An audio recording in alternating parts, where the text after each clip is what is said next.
Saint-Germain-Nantes ou l'affiche de cette 75e édition de la finale de la Coupe de France. Personne n'a oublié la somptueuse finale de 1983. 10 ans après, on ne souhaite qu'une chose, que ces deux formations, assurées de disputer une Coupe européenne l'an prochain, nous livrent un réel moment de plaisir.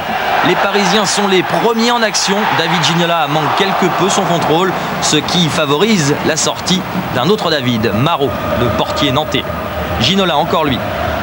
Guérin, accélération, bon échange avec Fournier, 1-3 entre les joueurs parisiens, frappe de George Weah et arrêt sans difficulté pour David Marot. Paris toujours en action, Laurent Fournier côté droit, long centre et finalement Vulic et puis Marot qui préfère assurer avec cette claquette. Coco Ciodo semble inquiet. Longue touche en faveur des Parisiens. Marot qui dégage comme il peut. Fournier en embuscade. Ballon contré et Vulic qui préfère assurer le corner. Première occasion de but réelle pour Paris Saint-Germain. Et Vulic qui a sauvé in extremis. Les Nantais n'arrivent pas à se desserrer de l'étau parisien. Ballon pour Guérin qui frappe de 20 mètres. Marot se couche bien. David Ginola a bien mis son coéquipier sur orbite. Hélas, le pied d'appui est un peu loin du ballon, ce qui explique pourquoi Vincent Guérin écrase quelque peu sa frappe. Réaction nantaise avec ce coup franc de Zoran Vulic. Pedros qui remet au centre et directement dans les bras de Bernard Lama. Ce sera la seule incursion des Nantais dans la surface parisienne pendant cette première période. Là, contre parisien, c'est parti. Roche a transmis à Colter qui alerte George Weah. Celui-ci préfère laisser à David Ginola. Il va se présenter seul devant David Marot. Et bonne sortie une nouvelle fois du gardien du FC Nantes. On revoit David Ginola qui a choisi de s'excentrer sur le côté gauche. David Marot a bien anticipé et a finalement réussi à boucher l'angle de tir. Il s'agit sans doute de l'occasion la plus nette de cette première période. Ginola encore, c'est bien joué pour Vincent Guérin. Yawea seul au second poteau. Guérin préfère prendre sa chance. Et ballon mis en corner, ballon contré par Laurent Guyot.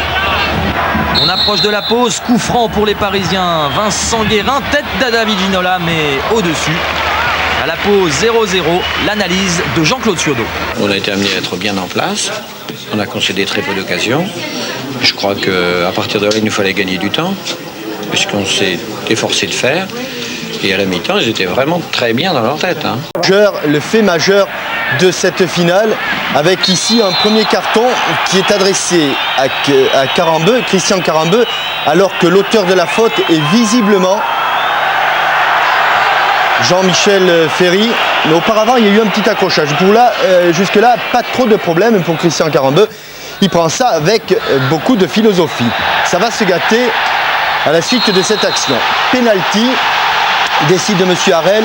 Karembeu bouscule l'arbitre. C'est pour cette raison qu'il est expulsé. Karembeu plaide coupable. Je ne crois pas que c'est l'arbitrage, mais je crois que c'est moi qui a tout gâché cette soirée. Je veux dire que ce soir, si Karembeu vient et conteste, je crois que j'aurais même pas mis un carton jaune, parce que je peux comprendre, si vous voulez, l'énervement, l'importance de la rencontre. Mais lorsque ça dépasse les bornes et que la conduite devient violente, à partir de là, chacun a pris ses responsabilités. Vous l'aurez compris, c'est bien parce que Karembeu est allé bousculer M. Harel qu'il a été expulsé. Ça continue ici avec un carton jaune à l'adresse de Laurent Guyot, le défenseur central, et puis une action ici sur un débordement de David Ginola. La faute ne paraît pas très grave, mais Zoran Vulic est peut-être sanctionné parce qu'il était l'avant-dernier défenseur. Monsieur Harel n'a pas voulu se prononcer en tout cas sur cette bousculade et cette obstruction. Zoran Vulic, qui avait déjà reçu un carton jaune, reçoit là aussi un carton rouge. Cela veut dire qu'à ce moment de la partie, les Nantais jouent à 9 et puis Patrick Colter, vous êtes au départ de l'action, vous attrapez le ballon à Jean-Louis Lima, et là vous ne sentez pas venir derrière vous. Non, je ne l'ai pas senti venir, mais je crois que je revois l'image maintenant et je crois que il y a rien à dire. Je crois que il m'attrape le pied par derrière. Je crois que l'arbitre sur le carton rouge, je crois qu'il n'y a rien à dire. Il sort le carton, vous voyez, c'est spectaculaire. Et Jean-Claude Suodo a une autre image de la situation. Je me demande si c'est mon équipe qui a craqué ou si c'est l'arbitre. Lui, il a fait en sorte qu'on craque, oui, c'est sûr. Et il a tout fait pour. Et comme manifestement c'est lui le chef, on s'est pas mis au garde à vous tout de suite. Hein. Mais on s'est retrouvé dans le vestiaire. Hein. Oui, dans les vestiaires, ils étaient nombreux, c'est vrai, pendant les 45 dernières minutes. Laurent Fournier, vous êtes sur l'action du pénalty. Alors, lorsque Christian Carambeu vous bouscule, vous sentez qu'il y a pénalty ou pas? Je suis tombé, je crois que l'arbitre a sifflé. Ça aurait été un autre arbitre, je pense qu'il aurait peut-être pas sifflé, mais là, tant mieux pour le PSG. Il vous met le pied en barrage ou vous sentez qu'il vous bouscule la cuisse? Il me met le pied devant la jambe gauche et puis je suis tombé.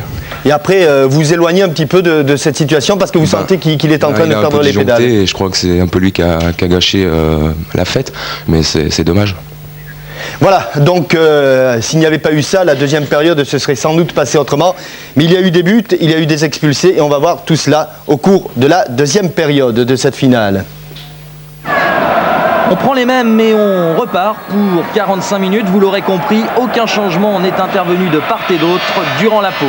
Long dégagement de Vulic directement sur la tête de Ricardo. Fournier qui effleure et laisse passer pour Weah. Tout cela sans contrôle, c'est bien fait.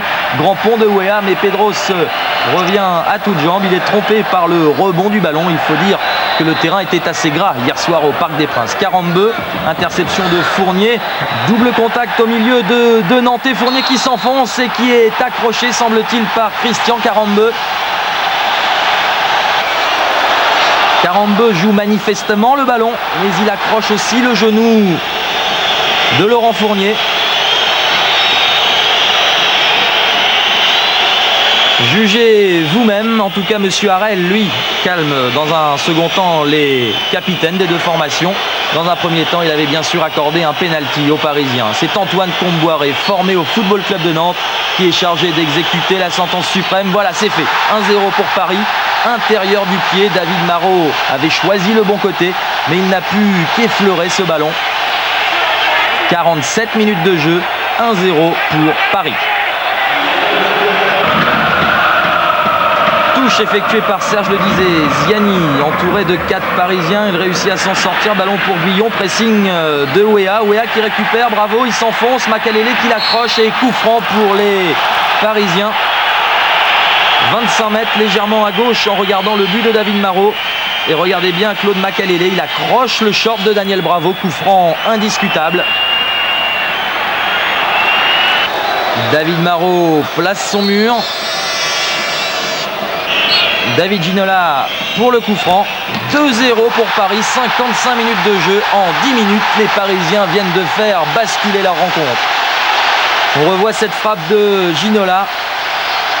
Très délicate pour un gardien dans la mesure où le ballon rebondit juste avant de pénétrer dans les filets. Qui plus est, ce ballon est magnifiquement brossé et David Marot ne peut que constater les dégâts. Domination parisienne qui se poursuit sur ce coup franc. C'est Laurent Guyot qui a préféré accompagner en corner. Corner de Vincent Guérin, tête d'Alain Roche et 3-0 pour Paris. 3 buts marqués sur coup de pied arrêté. Le premier, c'était un penalty. Le second, c'était un coup franc. Et le troisième, c'est un peu à l'image du Paris Saint-Germain cette saison. Sur un corner, souvent on retrouve George Weah à la réception de ce genre de frappe. Pour une fois, c'est Alain Roche. Les Parisiens sont très bien pourvus dans ce domaine. Les Nantais la prennent à leur dépens. 3-0, le match est bien évidemment plié. Les Parisiens se promènent, d'autant que les Canaries, depuis l'expulsion de Christian Carambeu, sont réduits à 10. Dans le trou, c'est bien fait. Vincent Guérin pour Patrice Colter. Frappe de Laurent Fournier à côté. Laurent Fournier au four et au moulin hier soir, sans doute le meilleur Parisien sur le terrain. Infatigable, Laurent Fournier. Jean-Claude Suodo a le masque, on le comprend. Tentative de contre des Nantais. Bonne sortie de Ricardo. C'est Ginola qui repart là côté gauche, bien poursuivi par Makalele. Il va provoquer Makalele. Va-t-il parvenir à centrer? Il y a Serge Le Disait qui est revenu finalement centre. Et là, le geste de cette finale. Ce retourné acrobatique de George Weah qui aurait mérité un meilleur sort. C'était bien tenté, c'était bien joué. Contre parisien. Antoine Comboiré sur la droite. Centre pour Candillo Filio Valdo qui a remplacé Vincent Guérin quelques minutes auparavant. Mais M. Harel refuse son but car son juge de touche a signalé un hors-jeu sur cette action. On revoit cette phase de jeu au ralenti et il n'y a pas hors-jeu puisqu'au départ du ballon, Valdo et Calderaro étaient derrière la défense en ligne nantaise.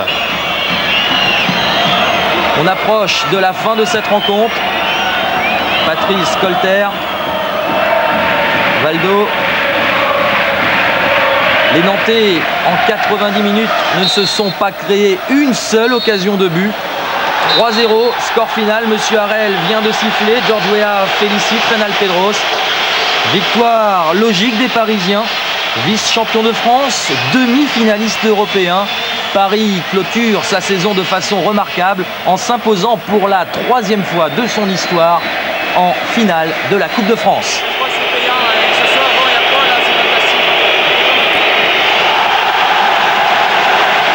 Paul Le Guen, capitaine comblé.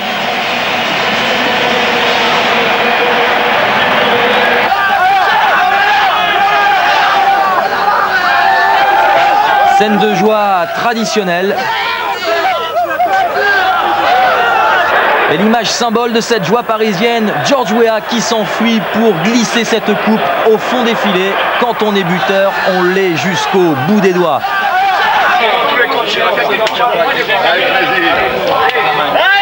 Un petit coup de chambre pour monsieur le maire de Paris. Quant aux Nantais, l'aventure vient de prendre fin, la tradition aussi. On rase donc la barbe, mesdames vont être contentes et vive les vacances.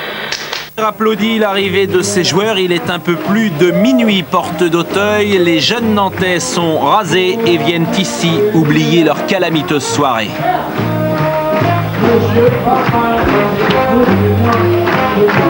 On est très déçus parce que maintenant on va avoir une réputation de voyous. Guy Scherrer a 50 ans, il souffle les bougies au milieu des anciennes gloires du club. Ils ont également perdu quelques finales de Coupe de France par ordre d'apparition à l'écran. Voici Bertrand Neumann, Henri Michel, Louis Camis et Vaïd Halilhodžić. Elle est en sucre, il est aux anges. David Marot brandit sa coupe. Ils n'ont pas gagné, mais ils assurent le spectacle tout de même. La finale n'a pas gommé l'enthousiasme d'une saison. Et voilà pour Wedek. David Marot dans un quart de police, il est 4h15, les Nantais n'ont pas trouvé de taxi et c'est à l'intérieur d'un fourgon qu'il regagne une boîte de nuit des Champs-Élysées. 2 registres sur la piste, tendresse pour Ferry ou défonce avec Marot.